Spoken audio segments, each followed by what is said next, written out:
Salam, selamat pagi Bapak Ibu yang terkasih di dalam Tuhan Yesus Kristus. Pada hari ini Jumat tanggal 16 Januari 2026.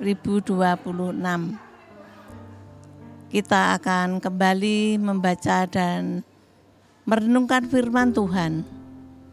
Sebelumnya mari kita berdoa lebih dahulu. Puji syukur kepadamu ya Bapa, Engkau Allah kami yang sudah membangunkan kami di pagi hari yang indah ini. Kami boleh bangun dengan segar bugar. Tuhan menyertai kami semalaman. Terima kasih Tuhan Yesus. Kami percaya Tuhan tidak pernah meninggalkan kami. Sebentar kami akan membaca dan merenungkan firman-Mu. Sucikan hati dan kepikiran kami. Ampuni segala dosa kami. Pimpinlah Tuhan dalam renungan pada pagi hari ini. Kami menyerahkan pada pagi hari ini dalam pimpinan Tuhan, yaitu Tuhan Yesus Kristus. Amin. Bapak Ibu yang terkasih, pada hari ini kita kembali merenungkan firman Tuhan, yaitu yang terdapat di dalam Kejadian 27 ayat 30 sampai 38 dengan judul Memperdaya Lansia.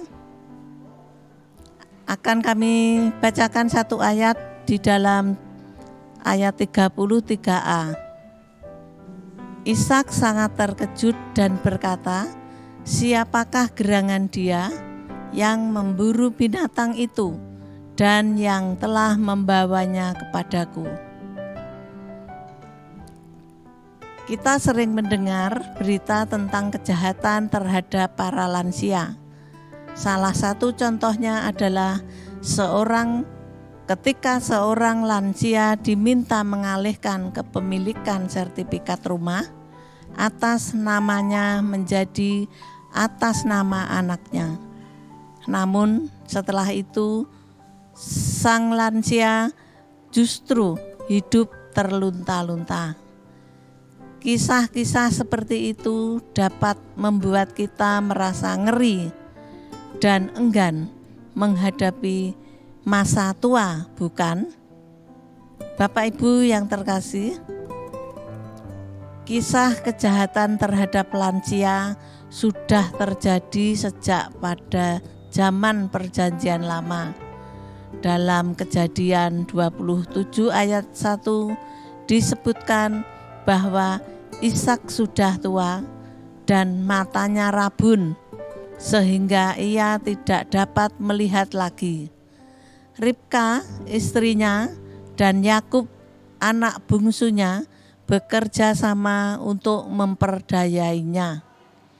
Ishak baru menyadari hal itu kemudian dan ia merasa sangat terkejut. Reaksi Ishak memang tidak dijelaskan lebih lanjut. Namun, jika kita berada di posisi Ishak, kita dapat membayangkan betapa kecewa dan terlukanya perasaan dibohongi oleh istri dan anak sendiri. Bapak Ibu yang terkasih, kisah kekacauan dalam keluarga Ishak adalah bagian dari sejarah umat Israel. Kisah keluarga yang tidak ideal ini dicatat sejarah umat Israel.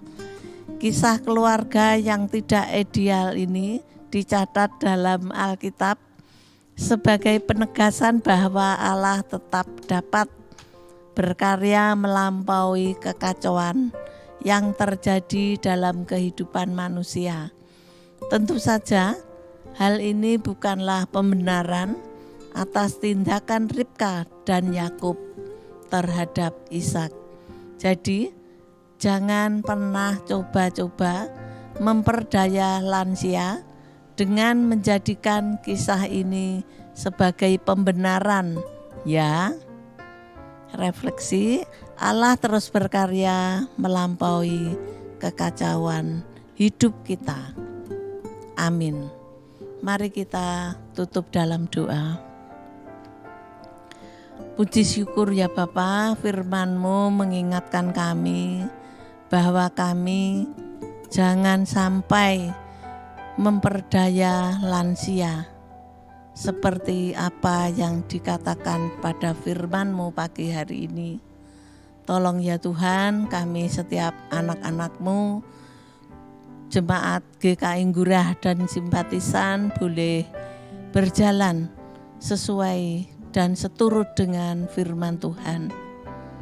Ampuni segala dosa dan keterbatasan kami. Kami juga berdoa bagi jemaat-Mu GKI Ngurah, kiranya Tuhan senantiasa campur tangan dalam segala perkara.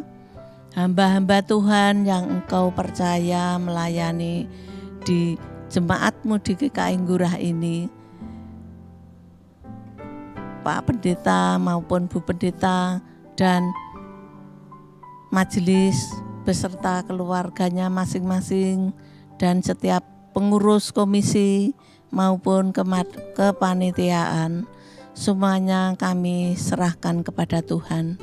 Biarlah mereka semua boleh melayani Tuhan dengan penuh sukacita dan bersatu untuk memajukan atau membuat kami jemaat-Mu boleh bersatu dan selalu memuji dan memuliakan Engkau. Terima kasih Tuhan Yesus, sehingga gereja-Mu GKI Ngurah ini boleh menjadi berkat bagi semua jemaat maupun tetangga maupun masyarakat luas. Terima kasih Tuhan Yesus. Kami juga berdoa bagi bangsa dan negara kami, para pejabat pemerintahan yang di atas sampai yang di bawah, kiranya mereka semua juga boleh mengerjakan pekerjaannya dengan sungguh-sungguh dan takut akan Tuhan. Tuhan memberikan hikmat sehingga bangsa dan negara kami boleh lebih maju, lebih baik, lebih lancar dalam segala perkara karena mereka semua boleh takut akan Tuhan.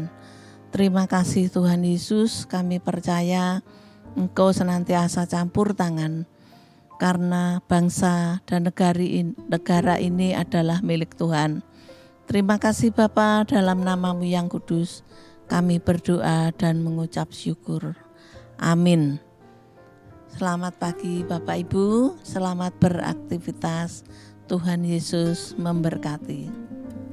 Amin.